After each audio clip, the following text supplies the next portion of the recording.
अच्छा देखो बेटे, हमने कल काम कर लिया था वाटर पोल्यूशन से पहले पहले तक का सारा। मैंने आपको acid rain, green house effect, depletion of ozone layer, noise pollution, air pollution, इसके अलावा एनर्जी की सारी टाइप्स ये करा दी थी। अब उसके बाद से कम काम रह गया है। नेक्स्ट है वाटर पोल्यूशन। वाटर पोल्यूशन क्या होता है? वो तमाम पोल्यूशन की टाइप या वो पोल्यूटेंट्स जो पोल्यूशन कॉज करते हैं, जब वो पानी में शामिल हो जाएं, पोल्यूटेंट्स जब पानी में शामिल हो जाएं, तो जो पानी है, चाहे वो फ्रेश वाटर हो चाहे वो सी वाटर हो, उसमें पोल्यूशन क्रिएट कर देते हैं। इस तरह के पोल्यूशन को वाटर पोल्यूशन कहते हैं, जिसकी तीन मेजर सोर्सेज हैं। या तो डोमेस्टिक सोर्सेज की, डोमेस्टिक का मतलब है इंसानों की वजह से, जो इंसानों के घरों से चीजें निकल रही हैं, वो अगर पानी में आप डालते जाएं तो वो क्रिएट करता है वाटर पोल्यूशन। या इंडस्ट्रीज की वजह से। इंडस्ट्रीज का मतलब ये है कि जो फैक्ट्रीज हैं या मिल्स हैं, वहां से जो वेस्ट निकल रहा है वो अगर आप फ्रेश वाटर में या सी में डालें तो वो क्रिएट करता है वाटर पोल्यूशन।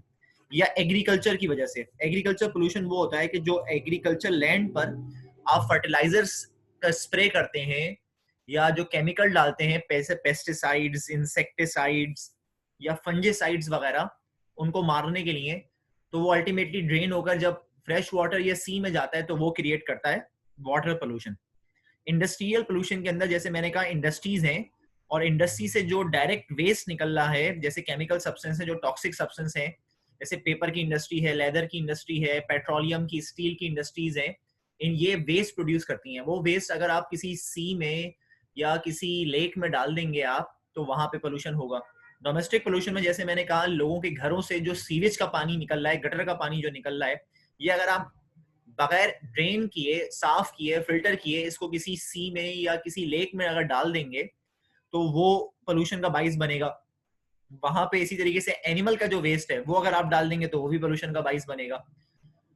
और एग्रीकल्चर पोल्यूशन में मैंने आपको जैसे कहा कि एग्रीकल्चर का मतलब है जो जरखेज जमीन है, उसमें जो आप ये इंसेक्टिसाइड, इंसेक्ट को मारने के लिए, फंजीसाइड, फंगस को मारने के लिए, पेस्टिसाइड, पेस्ट को मारने के लिए जो दवाओं का स्प्रे करते हैं, वो अगर आप वहां डाल स्प्रे करेंगे तो वो जमीन इसको एब्जॉर्ब कर लेगी, और जब कभी बारिशें होंगी या आप जहां जब कभी वहां पानी डालेंगे, वो पानी ड्रेन होके किसी लेक में जाके गिरेगा या किसी सी में जाके गिरेगा, तो वहां पे पोल्यूशन का बाइस बनेगा, जिससे बीमारियां होंगी बहुत सारी। तो ये है वाटर पोल्यूशन।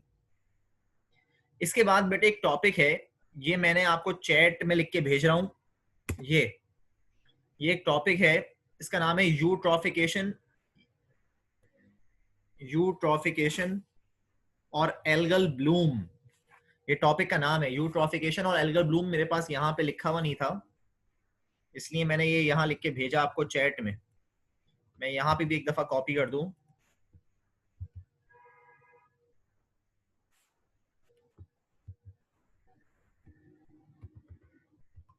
यूट्रॉफिकेशन और या एल्गल ब्लूम क्या है? जो लेक्स होती हैं वो दो तरह की होती हैं। लेक्स दो तरह की होती हैं। एक को कहते हैं यूट्रॉफिक लेक, एक को कहते हैं ओलिगोट्रॉफिक लेक।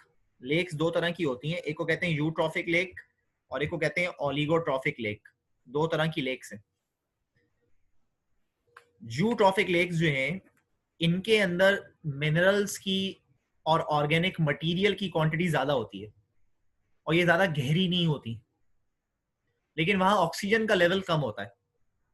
तो अगर बिलफर्स कोई भी वेस्ट मटेरियल यहां पर किसी भी इंसान की एक्टिविटी से ऐड होना शुरू होगा, तो ऑक्सीजन का लेवल जो है कम होना शुरू हो जाएगा। या यहाँ पे जो ऑर्गेनिज्म है, अगर उनकी तादाद बढ़ जाए तो वो ज्यादा यूटिलाइज करेंगे ऑक्सीजन, जिससे ऑक्सीजन का लेवल इस लेक में कम हो जाता है। और अगर ऑक्सीजन का लेवल इस लेक में कम हो जाएगा, तो जो उस लेक में सल्फेट और नाइट्रेट है वो चेंज हो जाएंगे हाइड्रोजन सल्फाइड और अमोनिया में, जो टॉक्सिक सब्सटेंस है। और ये जो टॉक्सिक सब्सटेंस जब वहां पे पैदा होना शुरू हो जाएंगे, तो वहां पे पाए जाने वाले जितने एनिमल्स हैं वो सब के सब मर जाएंगे। इसके अलावा जो दूसरी लेक है, ये तो ओलिगोट्रॉफिक लेक की बात करी, ये सॉरी यूट्रॉफिक लेक की बात करी।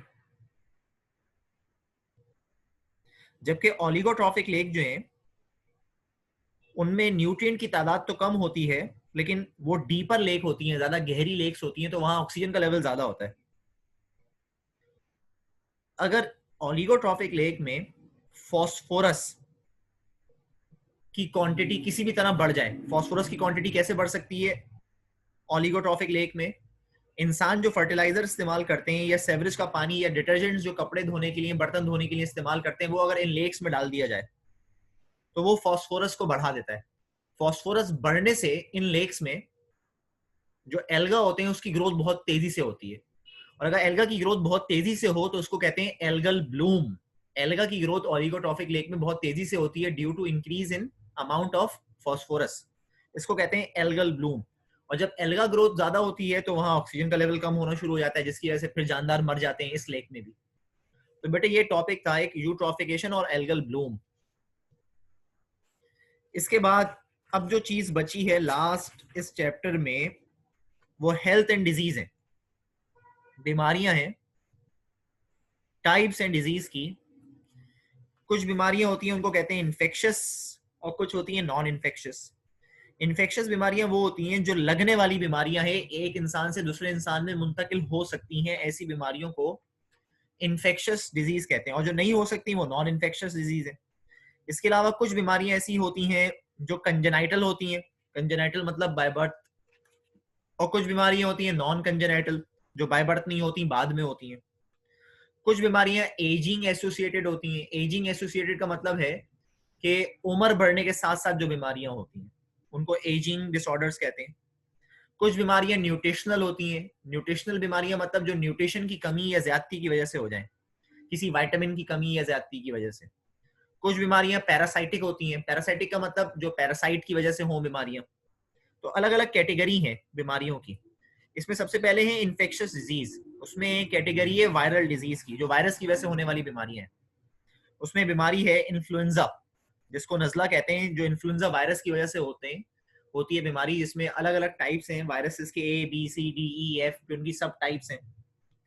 ये बीमारी एयरबॉर्न है। एयरबॉर्न का मतलब इसका वायरस हवा में होता है और हवा के जरिए इंसान की बॉडी में एंटर होता है।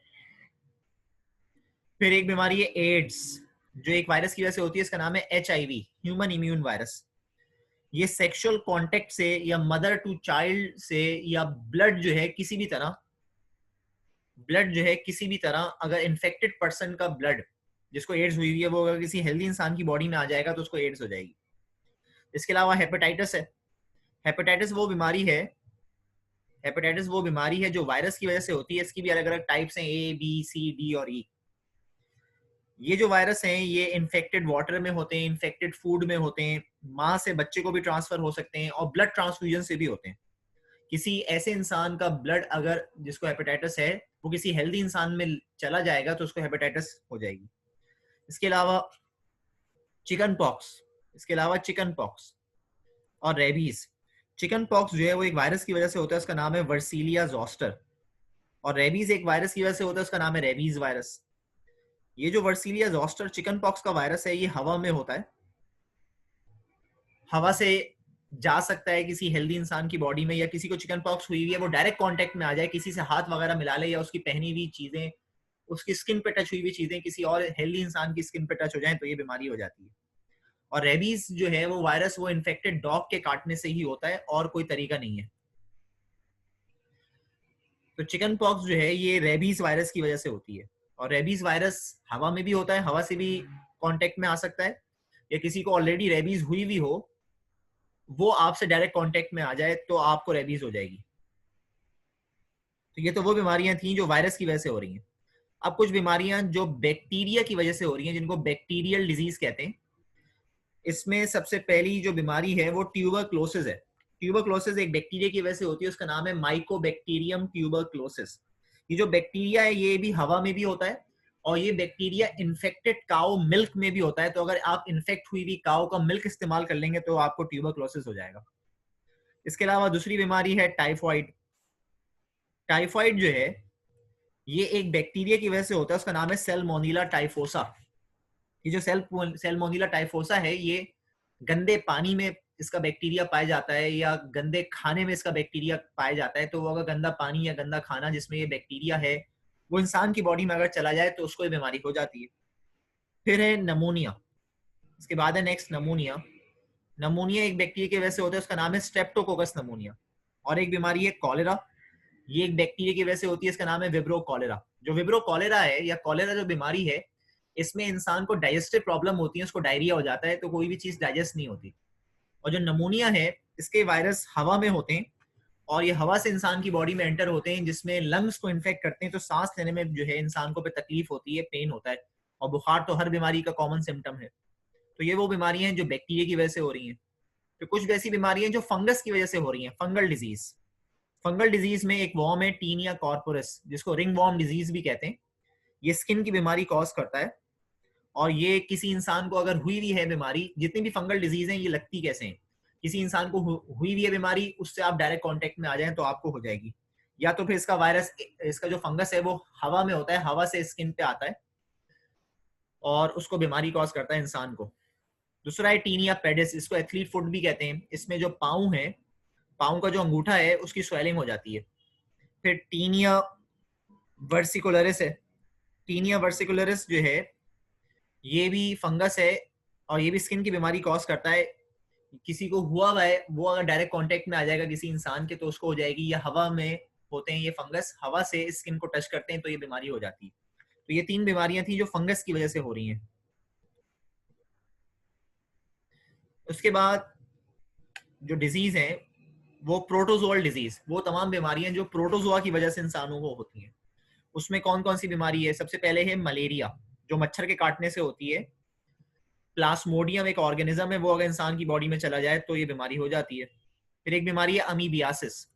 अमीबियासिस जो है ये एंटामीबा हिस्टोलाइटिका की वजह से होती है। एंटामीबा हिस्टोलाइटिका ये गंदे पानी में और गंदे खाने में होता है।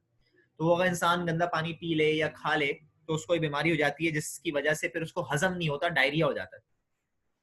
फिर एक और कंडीशन है, इसको कहते हैं हम कालाजार, उर्दू में कहते हैं कालाजार। बायोलॉजी में इसका नाम है लेस हीमानियासिस। ये लेस हीमानिया एक स्पीशी है, प्रोटोजोआ है, जो एक मक्खी है, उसको सहराई मक्खी कहते हैं या सैंड फ्लाई, उसके काटने से इंसान की बॉडी में एंटर हो जाता है। लेस हीमानियासिस, इसमें जो लीवर और स्प्लीन है वो बड़े हो जाते हैं साइज में और इंसान को कमजोरी हो जाती है। फिर एक बीमारी है ट्रिपेंसोमियासिस, इसको अफ्रीकन स्लीपिंग सिकनेस भी कहते हैं। ये ट्रिपेंसोमा एक स्पीशी है जो एक फ्लाई के काटने से इंसान की बॉडी में जाता है। उस फ्लाई का नाम है टिसी टिसी, यहाँ लिखा हुआ भी है। ये अगर मैं इसको हाईलाइट करूं, टीएसई टीएसई, टिसी टिसी एक फ्लाई है। ये अगर इंसान को काट ले तो ये बीमारी हो जाती है, जिसमें इंसान सोता रहता है, अनकॉन्शियस रहता है वो। तो ये वो बीमारियां थी जो प्रोटोजोअल डिजीज थी। प्रोटोजोअल मतलब जो प्रोटोजोआ की वजह से होती हैं। फिर कुछ बीमारियां ऐसी हैं जो वॉर्म्स की वजह से होती हैं, मतलब पैरासाइटिक डिजीज। एक वॉर्म है फाइलम प्लेटीहेल्मिन्थस को बिलोंग करता है, टीनिया सेजेनेटा नाम है उसका, वो टीनियासिस कॉज करता है। एक और वॉर्म है उसका नाम है इकिनोकोकस ग्रैनुलोसस, ये एक बीमारी कॉज करता है, इसका नाम है हाइड्रेटेड डिजीज। हाइड्रेटेड डिजीज में लंग और लीवर की प्रॉब्लम होती है। और टीनियासिस के अंदर जो है ये अनकुक मीट के खाने से इंसान में जाता है। इसके अलावा एंटीरियोबियासिस, एंटीरियोबियासिस पिन वॉर्म डिजीज है। इसमें एंटीरियोबियस वर्मिकुलरिस एक वॉर्म है, ये अगर इंसान की बॉडी में इसके एग्स एंटर हो जाएं जो खाने से और पानी से जाते हैं तो ये बीमारी हो जाती है। और फिर है एस्कारियासिस, जो एस्केरिस लम्ब्रिक्वाइड की वजह से होती है। और एस्केरिस लम्ब्रिक्वाइड भी के भी अंडे जो हैं वो अगर इंसान के खाने में शामिल होकर या पानी में शामिल होकर इंसान की बॉडी में चले जाएं तो ये बीमारी हो जाती है। ये जितनी भी वॉर्म्स की डिजीज है, इसमें होता क्या है, ये वॉर्म जब इंसान की बॉडी में पैदा होना शुरू हो जाते हैं, तादाद अपनी बढ़ाते हैं, रिप्रोडक्शन करते हैं इंसान की बॉडी में, तो इंसान जो भी चीज खा पी रहा होता है वो दरअसल उसकी एनर्जी उसको नहीं मिल रही होती बल्कि वॉर्म्स को मिल रही होती है। तो इंसान दिन ब दिन खा तो प्रॉपर रहा होता है लेकिन वो कमजोर होता जाता है और इनकी तादाद बॉडी में बढ़ती जाती है। तो ये जिस ऑर्गन में भी पैदा हो रहे हैं, इंटेस्टाइन में ज्यादातर पैदा होते हैं, इनकी तादाद बढ़ती है और ये सेवरल सेंटीमीटर तक लंबे तक हो जाते हैं।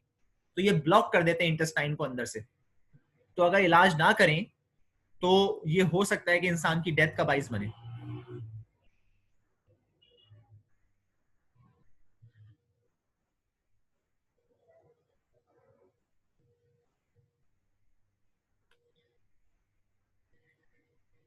इसके बाद न्यूट्रिशनल बीमारियां यहाँ लिखी भी नहीं है बेटे, मैं वो ही देख रहा था, जो न्यूट्रिशन की कमी से बीमारियां हो जाती हैं इंसानों को। तो अगर वो मैं यहाँ लिख दूं, न्यूट्रिशनल डिजीज, न्यूट्रिशनल डिजीज कौन कौन सी हैं? विटामिन ए की डेफिशिएंसी से एक बीमारी हो जाती है, उसको कहते हैं नाइट ब्लाइंडनेस, रात में नजर नहीं आता, नाइट ब्लाइंडनेस। फिर विटामिन है एक, उसका नाम है B1, इसकी डेफिशिएंसी से एक बीमारी हो जाती है जिसका नाम है बेरी बेरी, बेरी बेरी, इसमें मसल वेस्टिंग होती है। फिर विटामिन सी की डेफिशिएंसी से एक बीमारी हो जाती है, इसको कहते हैं हम स्कर्वी, ये दांतों की बीमारी है, दांतों से ब्लीडिंग होती है, खून आता है। फिर विटामिन डी की डेफिशिएंसी से एक बीमारी हो जाती है जिसको बच्चों में हम कहते हैं रिकेट्स, रिकेट्स, जिसमें उनके पाँव की हड्डियां जो हैं वो डिफॉर्म हो जाती हैं। फिर नेक्स्ट है विटामिन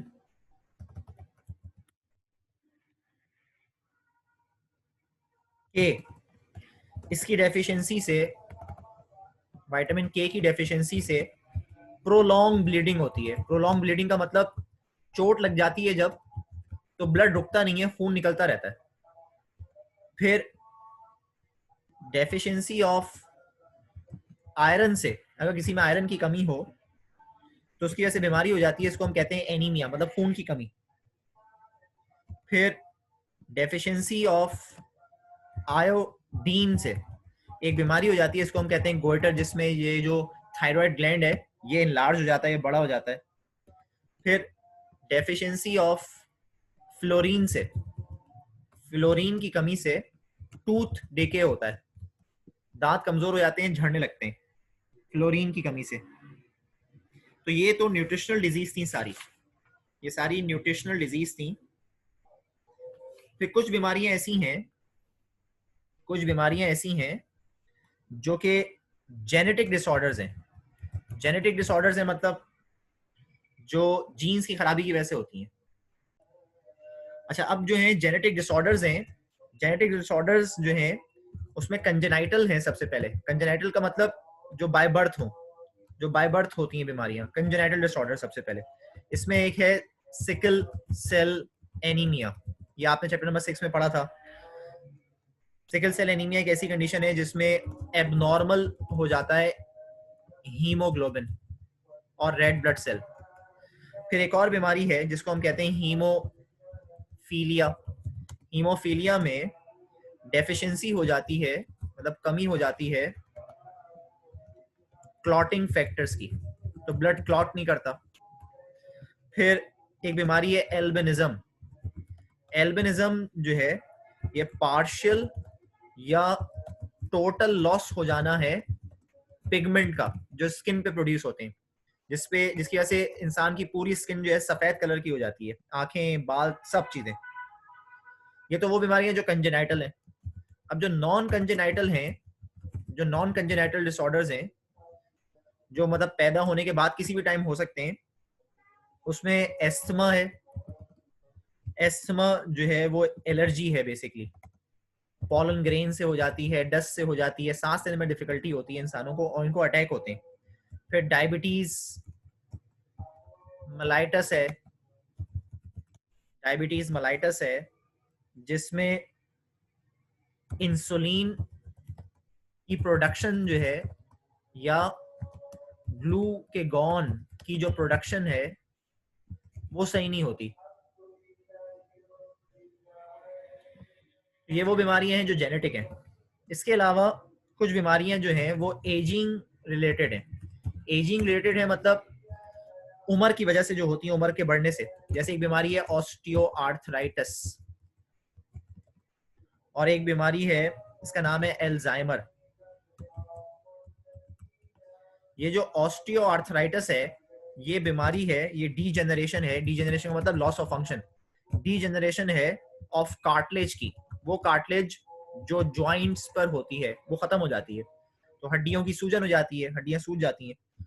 और जो एल्जाइमर्स हैं ये डीजेनरेशन है न्यूरॉन्स की, ये आपने चैप्टर नंबर 3 में पढ़ा था, डीजेनरेशन है ऑफ न्यूरॉन्स इन ब्रेन। इसमें सेरेब्रल कॉर्टेक्स डैमेज हो जाता है और सेरेब्रल कॉर्टेक्स के साथ साथ हिप्पोकैम्पस भी डैमेज हो जाता है। तो ये वो सारी बीमारियां हैं जो हमारे पास इस चैप्टर में लिखी हुई थी। यहां तक की बात थी इस चैप्टर की सारी, यहाँ पे ये चैप्टर एंड हो गया बेटे।